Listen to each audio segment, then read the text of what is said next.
anatomy, okay, and physiology of the cardiovascular system. Since this is a very long topic, I have divided it into two parts. Okay, so for this meeting, it will only be the first part. Okay, and for our learning outcomes for today, at the end of this lesson, you will be able to describe the external structure and location of the heart. Second, discuss the blood flow within the chambers of the heart and related major blood vessels. Third, enumerate the components of the heart's intrinsic conduction system and discuss the chronology of impulse flow to those components. And lastly, describe the different stages involved in the action potential of the nodal cells of the heart and the cardiac myocytes, meaning the cells of the myocardium. So let's start our discussion by first taking a look at the location of the heart. So, from your elementary science, it was taught to you that the heart is a hollow muscular organ that is situated in the middle of the chest cavity. It is a hollow muscular organ that functions as the primary pump of the circulatory system. Diba?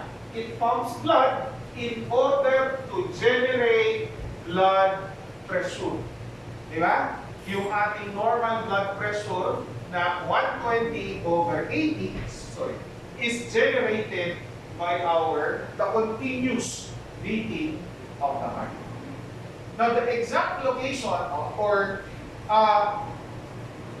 according to clinicians, anatomists, okay, the average size of the heart, for example, in an average sized man, in an average 70-kilogram man, is about the size of a closed fist. Halos ganyan kalaki, in an average. Pero syempre, it varies from person to person, depending on the body build pa rin. But the average size is about the size of a closed fist. Okay? And it is conical in shape. Kaya pag sinabi mong conical, let me just get my pencil pen. Pero ibig sabihin pag conical,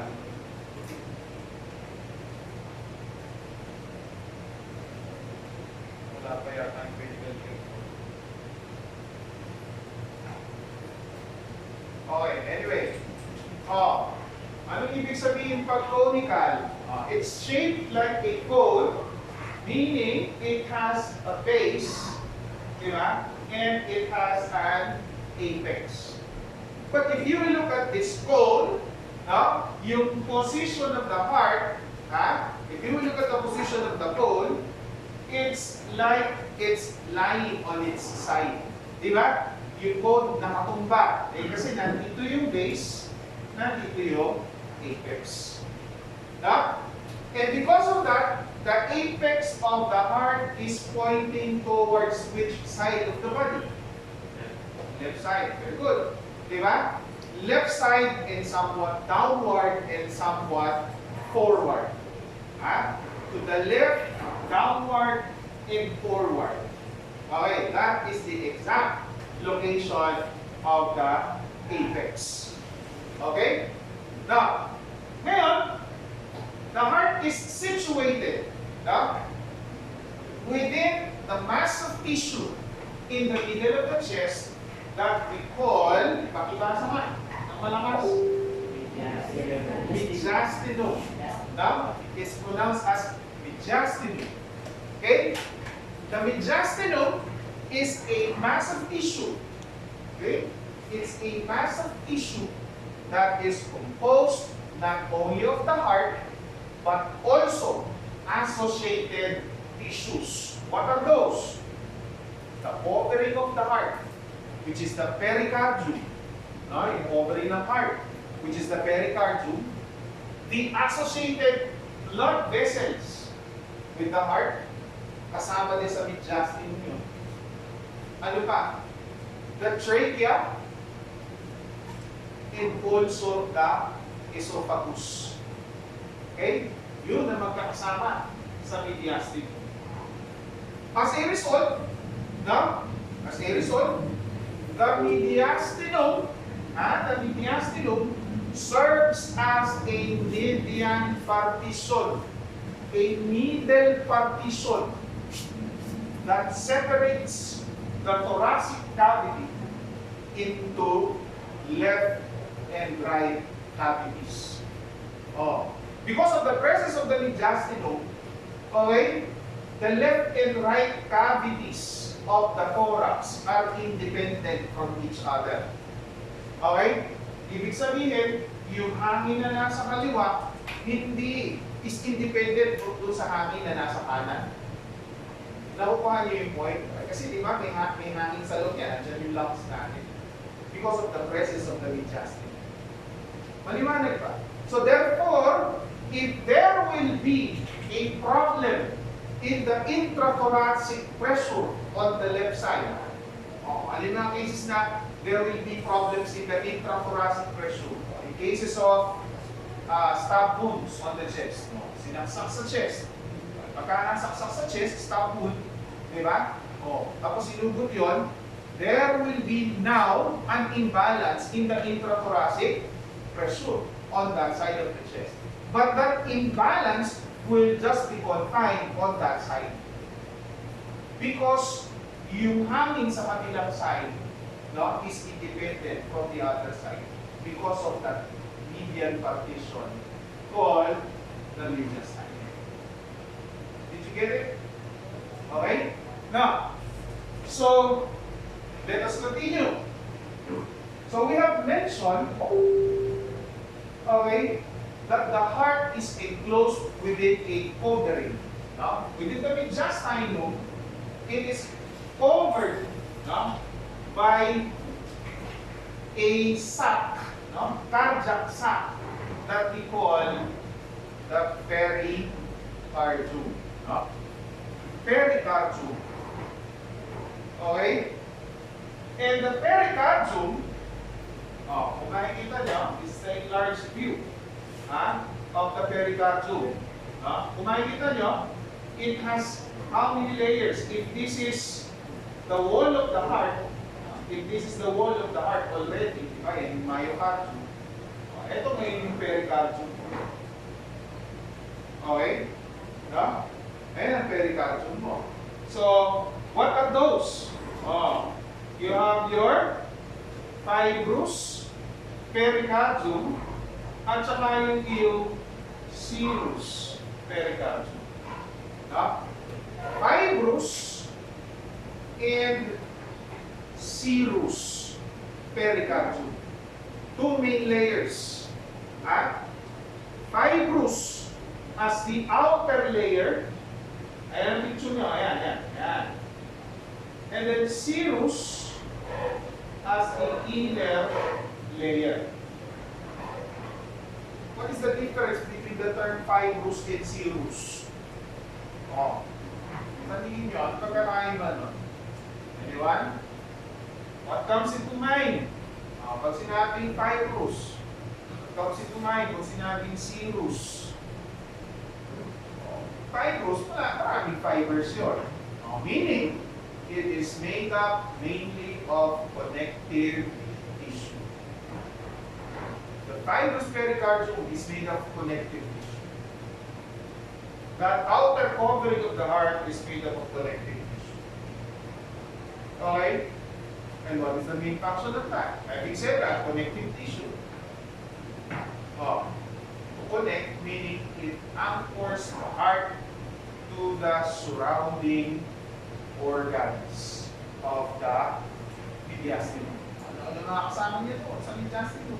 Pinakita natin kanina. Diba? It also anchors the heart to that skeletal muscle where it is resting. Saan ba nakapatong yung heart? What we call that? Ano yung skeletal muscle natin dito na panghinga. Ha? So, okay. Diaphragm. Okay? Tira? No? So, naka-anchor din yan doon sa diaphragm natin. It's your fibrous pericardium. Now, the inner layer is a double wall, no?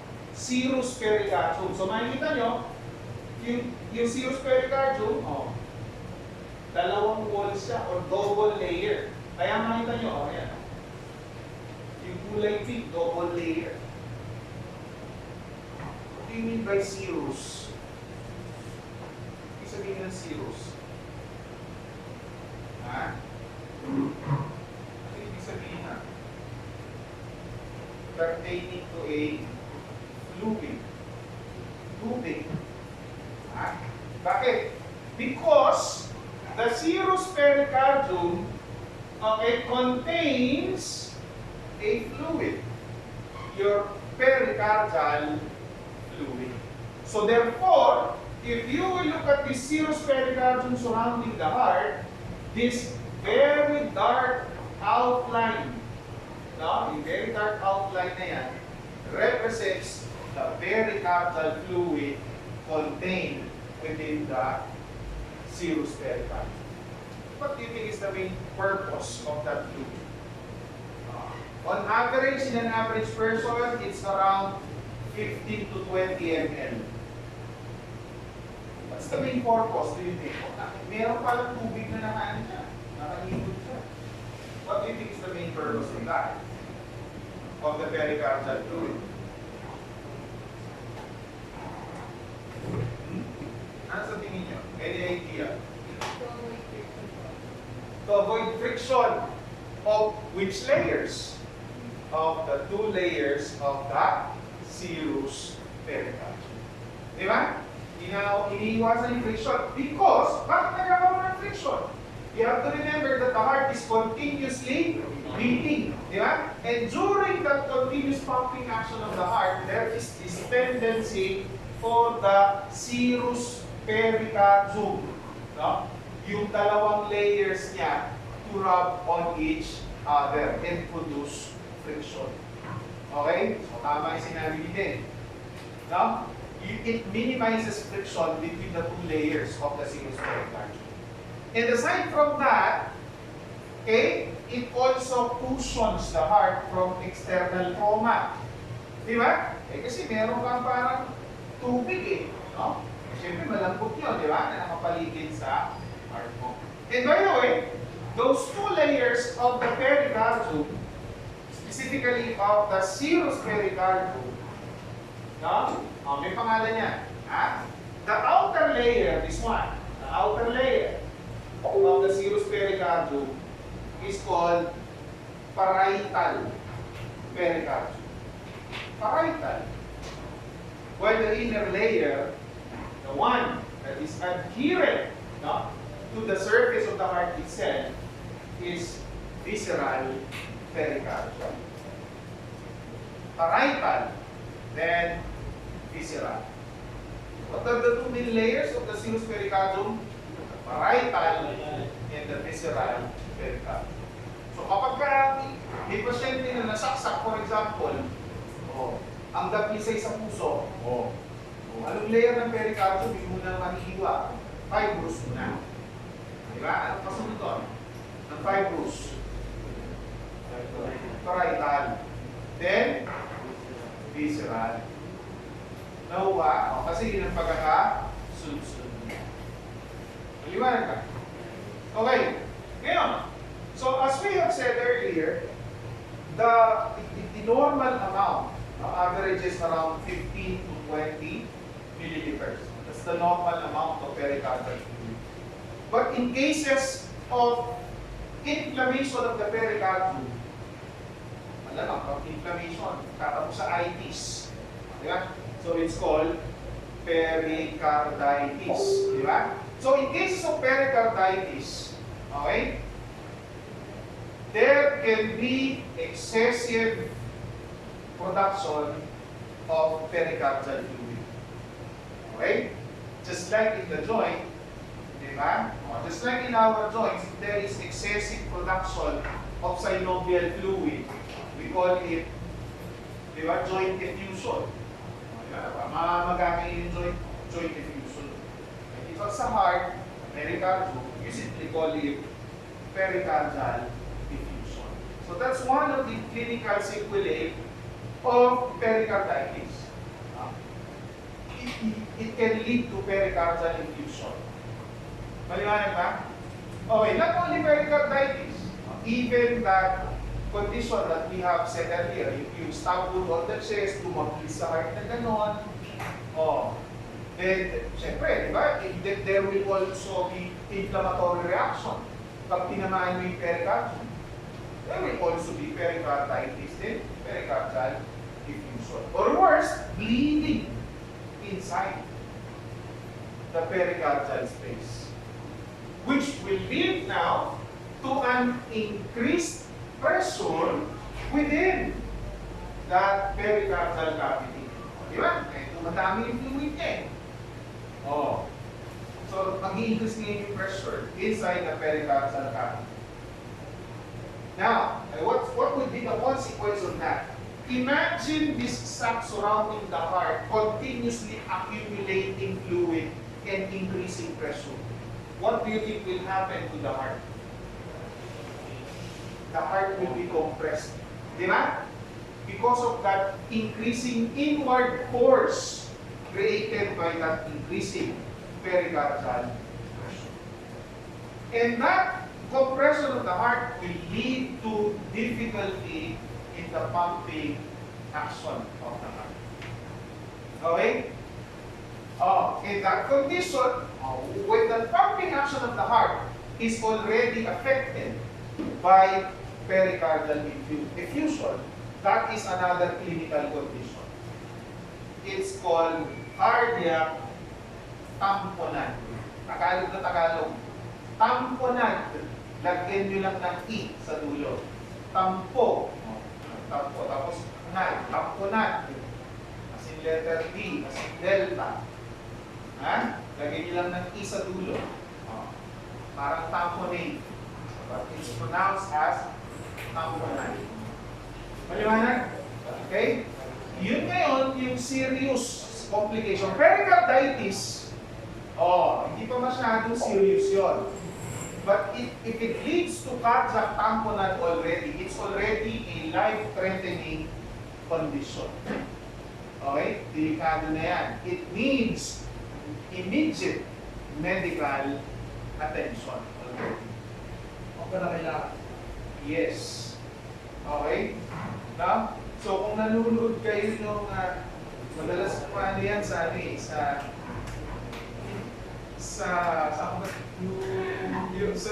hospital sa New York. Tagal ko na pinanonood ng Netflix New Amsterdam. Yan. Di ba? Madalas sa New Amsterdam, nag-amniocentesis sila. Si Dr. Ganda, yung puti. Ayan. Di ba? Yung nakipag-ano dun sa physical therapist. Di ba? Okay? No? So, di ba may isang episode doon, no? Na napalalim yung ano niya, napalalim yung puso niya, nakapasok siya sa loob ng heart. Di ba? Dapat kasi hanggang doon lang ito lang dapat yung puso niya sa loob ng ER, di ba? No? Mag-a-aspirate lang ng excess na pericardial fluid. Di ba? Dapat ang gagawa nun yung cardiothoracic surgeon. Since yung pasyente, nag-a-arrest na, di ba? Kailangan nyo mag-decide ng mabilis. Di ba? Hindi naman siya cardio trauma doctor siya di ba? Trauma expert. Kaya nag-away sila. But then, anyway, napalalim kasi yung puso. Usually, ganun ang ginagawa management. If it is already evident sa emergency room pa lang. Yun ang ginagawa. Okay? Then, okay, so let us continue. So those are the layers of the pericardium. Remember that. Okay? And then, tandaan nyo, no? Yung pericarditis, pericardial effusion, and cardiac tamponade. Okay? So moving on. So right beneath the pericardium, so ay tatlong layers, no? Kyphus pericardium, the parietal layer, pericardial cavity, then containing the pericardial fluid, then you have your visceral pericardium. Ang kasunod na niyan, pagka pinil-off ko lahat yan, ang kasunod na niyan is the wall of the heart. Okay? And the wall of the heart is divided also in 3 layers. The main wall of the heart is divided into 3 layers. Although it's not there in the illustration, i-take ko na lang, what are the 3 layers of the heart wall? Madaling tandaan kasi epi, mayo, endo. Epicardium, myocardium, at endocardium. Okay? Epicardium, myocardium, endocardium. So obviously, which is the thickest layer? Based on what we see in the drawing, which is the thickest layer? Myocardium. The thickest layer is the myocardium because that is where you see the myocytes. The contracting muscles of the heart. Yan ang function niya eh. Di ba? To act as a pump. Okay? Where is epi? The epicardium is the outer layer, is one and continuous with the visceral pericardium. Again, it's one and continuous with the visceral pericardium.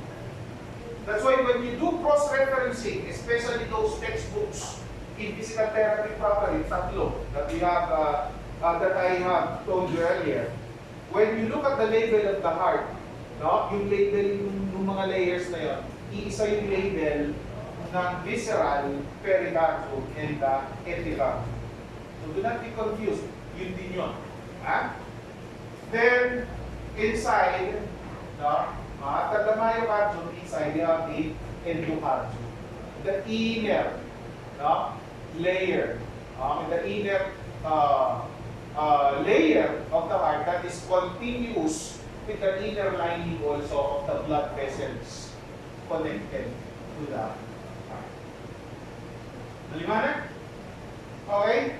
So, yan yung mga layers of the heart wall, including the pericardium. Questions? Okay. So, let's take a look now at the inside of the heart. The chambers of the heart. Okay? Yan. So, when we cut the heart in the frontal section, removing the front part of the heart, okay? Yan. Okay? That is where you can expose now. So, dito wala na yung pericardium. Balata na siya, na-fill off na yung pericardium. So this is where you will see now the epicardium there, the myocardium, and then inside you have the endocardium. Again, the thickest is the myocardium. Okay? And then you will see that the heart is divided into 2 main sides. The left side of the heart and the right side of the heart. The left and the right side. Okay? Compare the thickness of the myocardium between the left side and the right side. What did you notice? Anyone? Yes, then. Okay. The left side is thicker. Okay? While the right side has thinner myocardium. Ba't kaya mas makapal ang muscle ng left side kaysa sa right side? Because the left side has greater workload than the right side. Because the function of the left side is to pump blood towards the systemic circulation. Again, the left side pumps blood towards the systemic circulation. And when we say systemic circulation, it's all throughout the body, through your head and neck, through your upper extremities, through the organs in your abdominal cavity, and through your lower extremities. While the right side pumps blood only through the lungs. Ay, napakalapit lang naman yung lungs. And the resistance to blood flow, the vascular resistance in the lungs, is very low. So therefore, the workload of the right side is relatively lower compared to the left side. And also, in some anatomy and physiology books, you will also notice, may ibang diagram, makikita nyo, the color of the left side is red, while the color of the right side is blue. Why do you think so? And makita mo, yung major artery that's connected to the right side is blue, while the major artery is connected the major artery is connected to the left side is red, while the major artery is connected to the right side is blue. Why is that? Yes. Okay, very good. Now, because the left side pumps oxygenated blood to the systemic circulation, while the right side pumps unoxygenated blood to the lungs so that it will be oxygenated. Diba? That's why if you will look at this animation,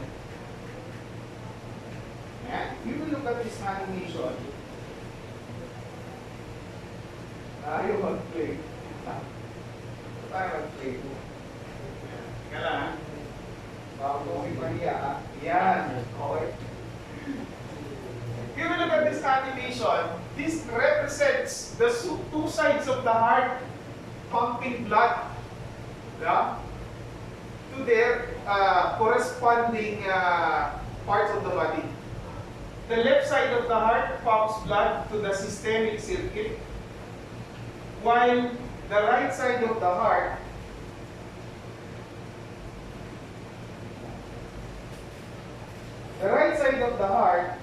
pumps blood towards the pulmonary circuit. Okay? So, ang nangyayari sa pulmonary circulation is oxygenation. That is why, from blue, it turns red. And then, from the pulmonary circuit, once it is oxygenated already, it goes back to the heart. And then, from the heart, again, it is pumped to the systemic circuit, where oxygen is again used up. When oxygen is used up, blood goes back to the right side of the heart. And that's the reason why it's called circulation. It just circulates in the body and the cycle repeats itself as long as you are alive. Okay? So, pag namatay tayo, ito na yan. Diba? So that is one of the wonderful features of the human body. Diyan ka tuloy mapapaisip no? Okay. Diba? Sabi ko nga sa inyo, di ba, pag-usapan na tungkol sa atheist. Okay. Kung isang atheist, okay, that's wonderful wonders of nature. But if you believe in God, that is when you will appreciate kung gaano kagaling si God. Diba? No? To have created such a wonderful process. Now, going back, each side of the heart is divided into two chambers. So all in all, your heart has 4 chambers. Kaya James, huwag ka mag-alala, 4 ang pwede mong ipasok dyan sa heart mo. Baka puno na lahat yan. Di ba naman? 4 na. Okay. So each side is divided into 2 chambers. Ano yung dalawang chambers na? The atrium and the ventricles. Atrium and the ventricles. So you have the left atrium, you have the left ventricle, you have the right atrium, and then you have the right ventricles. Left atrium, left ventricle, right atrium, right ventricles. So where do you see much of the myocardium? Okay, so atrium or ventricles? Ventricles. So meaning, the main pump of the heart are the ventricles. Sila talaga yung taga-bomba. Any atrium, pump din yan. But these are just primer pumps. Makita niyo mamaya in our next animation. These are just primer pumps. The main pump of the heart are the ventricles. Okay. So going back to our animation. Okay. So, as you can see, from the pulmonary circuit, going back to the left side of the heart, which chamber receives that blood from the pulmonary circuit? Left atrium muna. Then left ventricle. Then si left ventricle magpo-pump going to the systemic circuit. Then from the systemic circuit, which chamber again will receive the blood from the systemic circuit? Right atrium this time. So what do you notice in our circulation? It's the atrium yung receiver. Diba? Atrium yung receiver. And then once the atria are filled, okay, once the atria are filled, saan nila ipapasa yung blood? Sa ventricles. Diba? Si left atrium papasa sa left ventricle. Si right atrium papasa sa right ventricle. They prime their corresponding ventricles in order to ensure that when the ventricles contract, there will be enough blood to be pumped. Did you get the point? No? And the key to that is the coordinated contractions between ventricles and the atrium. Okay? Kaya sa Latin namin na primer pumps. Kasi sila yung mag-ensure na puno ang ventricles before it contracts. Imagine kung walang laman ng ventricle tapos nag-contract siya, ilalabas ito sa mga blood vessels natin. Diba? Okay? So,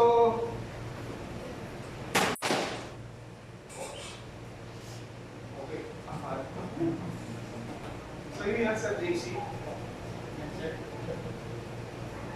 Okay.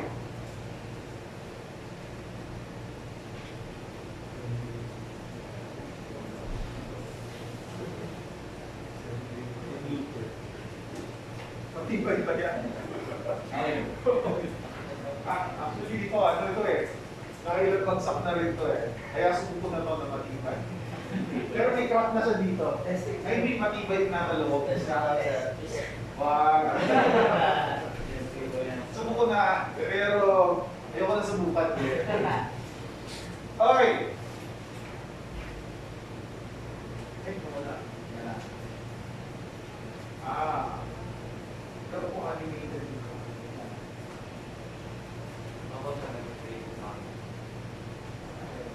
Yan. So, it's the same diagram. It represents the same diagram. So, as you can see, from the systemic circulation, the right atrium is the receiver and it primes the right ventricle. Then from the right ventricle, it will be pumped to the pulmonary circulation. And then from the pulmonary circulation, it goes back to the heart via the left atrium. And then from the left atrium, it goes to the left ventricle. And then it will be pumped again to the systemic circulation. Again, that's the main reason why the left side of the heart has thicker myocardium than the right side. It's because it encounters a greater workload as compared to the right side of the heart. Mas mataas ang workload ng left side kaysa sa right side. So therefore, what will you expect? Do you expect that, like for example, here in your aorta, the average pressure is around 120 millimeters of mercury. Do you expect to have that same pressure here in the pulmonary artery? As tingin nyo? Hindi, mas mababa yan. Kasi, ano lang naman mababa lang ang resistance to blood flow in the pulmonary circulation. Maliwanag ba? Now, let us identify those blood vessels that is associated with those chambers of the heart. Okay? Unahin natin with, mabalik tayo. Unahin natin, manggaling tayo sa systemic circulation. Di ba? Nandito yung systemic circulation. Diba? From the systemic circulation, which chamber tayo papunta? Tingnan natin, from systemic circulation, saan tayo papasok? Very good. Right atrium. Okay. Papasok sa right atrium, there are two major blood vessels. There are two major veins getting into the right atrium. Coming from the head and neck, nakita nyo ito, nasa taas na to? That's your superior vena cava. Okay? The superior vena cava, SVC. Coming from the trunk and the lower extremities. Ito yun. Siyempre, inferior vena cava. Diba na? So, ayan yun. Pasok lahat yan dito sa right atrium. Then, from the right atrium, pasok na siya ngayon sa right ventricle. Okay? Now, mamaya na natin i-discuss yung mga values. Next meeting. Cardiac cycle yun. Okay. Although may value kasi dyan, between the right atrium and the right ventricle. We will be discussing that as we move to the cardiac cycle.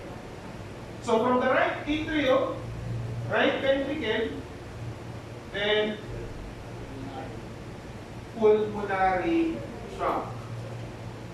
Pulmonary trunk. It's called pulmonary trunk kasi it will still divide into its left and right branches.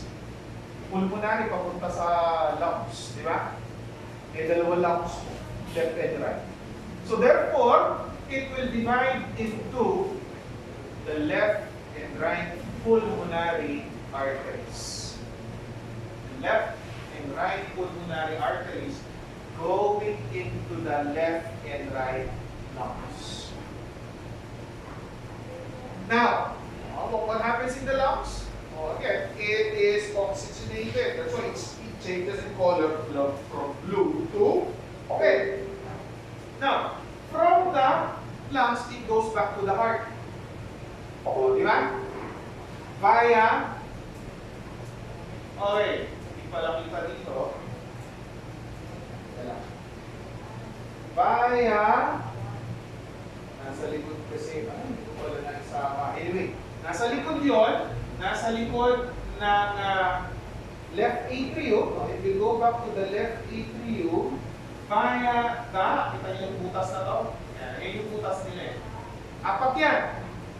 Dalawa sa kanan, dalawa galing sa right lung, dalawa galing sa left lung.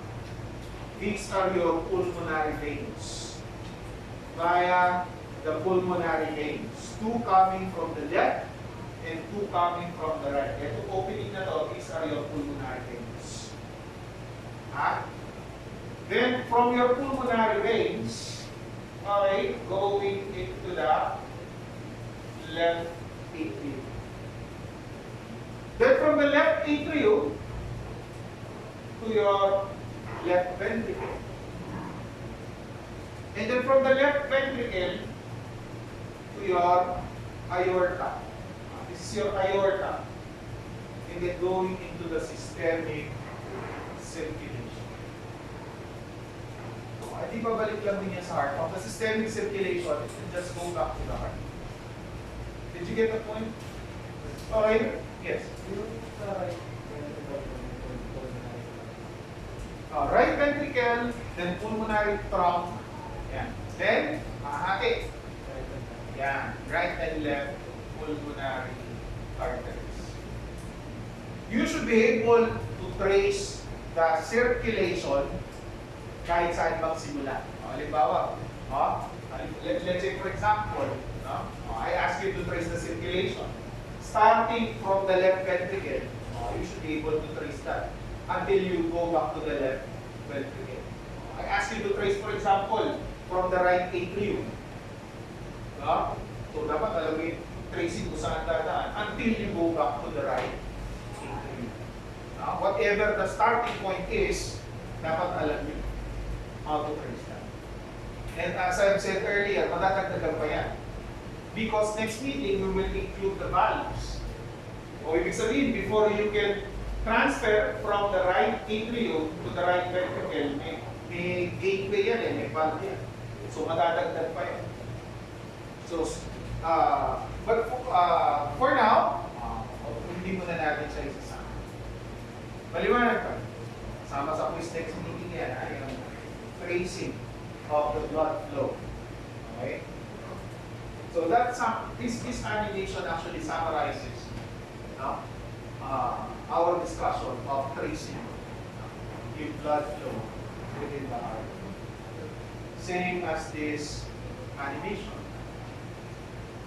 Okay? Do you have questions? Wala? Okay, sige, let us continue. Okay, ako ng K baka nagpugulan si K. Okay. Sige. Ayan. Okay. So, let's go back to the heart wall. Balikan natin yung heart wall. Sabi natin, the thickest among the three layers of the heart wall is the myocardium. So what you're seeing right now is a schematic diagram of the appearance of the myocardium when you look at it under the microscope. Okay? The cardiac myocytes or the cardiac muscles, just like your skeletal muscles, are considered striated muscles. Di ba? Ano lang naman yan, in terms of striations, dalawang klase lang naman ang muscles. Diba? Striated and non-striated. Di ba? Ang cardiac muscles natin, striated. Okay? But the difference between the cardiac muscles and skeletal muscles, they are both striated. They are both striated. Cardiac and skeletal muscles. But cardiac muscles are involuntary in nature. Okay? So, tumitipok mag-isa yan Nag-contract mag-isa yan. Diba? Kahit natutulog ka, tumitipok yan. Okay? While yung skeletal muscles natin, voluntary. Another difference is the presence of intercalated discs. Cardiac muscles have intercalated discs. Walang ganyan si skeletal muscles. Okay? Now, so intercalated discs are actually junctions from one cardiac myocyte to another cardiac myocyte. These are junctions from one cardiac myocyte to another cardiac myocyte. Kunyari, tayo yung mga cardiac myocytes in between. Lagi yung intercalated disc. Maliwanag ka. And inside those intercalated discs, you will find two important structures. The intercalated disc. You will find two important structures. you have number 1, desmosome. And number 2, gap junctions. Yan. Desmosome. Okay? Desmosome can be found all over the body. In every tissues in the body, there are desmosomes. Because these are anchoring junctions, like staple wires. Yeah? That anchors cells to each other so that cells do not pull apart. While gap junctions, ito, these are electrical junctions. These are electrical junctions which allows no? Ions, hindi ito yung papanibay ganda. Which allows ions, what do you mean by ions? These are charged particles, diba? Like sodium, potassium, calcium, diba? These are charged particles. It allows ions to rapidly transfer from one cell to another. For example, like cell number 1, cell number 2, number 3, number 4, number 5. Because of those gap junctions located in between us, okay, no? Yung sodium ions, okay, sodium, for example, the ions in me, no? Once I am stimulated, can easily transfer to him at an instant, no? Within milliseconds. The ions, once I'm stimulated, those charged ions can easily spread all throughout our group. So that it's as if all of us are simultaneously stimulated. And what is the main purpose of that? It ensures that when the myocytes are stimulated by the conduction system of the heart, the myocytes will contract synchronously as one. Kaya kapag tumibok ang puso, di ba? Pabomba talaga na gano'n. Hindi yung nagpo-quiver lang. Kasi di ba, pagka hindi sabay-sabay ang contraction ng heart muscles, what will happen? Di ba? The heart muscle will just quiver. Hindi makakapag-pump yun. So, in order for it to pump effectively, dapat, no, lahat tayo sabay-sabay magko-contract. And that is the importance of the presence of the gap junction. So that, no, when the cells are stimulated by impulses coming from the conduction system of the heart, the impulse can easily spread, no, okay, all throughout at an instant. Yun ang importance of the gap junction. That is present in our intercalated disc. Okay? Okay, sige. So we will move no, to the next topic, which is more on physiology. But before that, let's have a 5 minutes CR break muna before we move on to a completely different topic. Okay na sa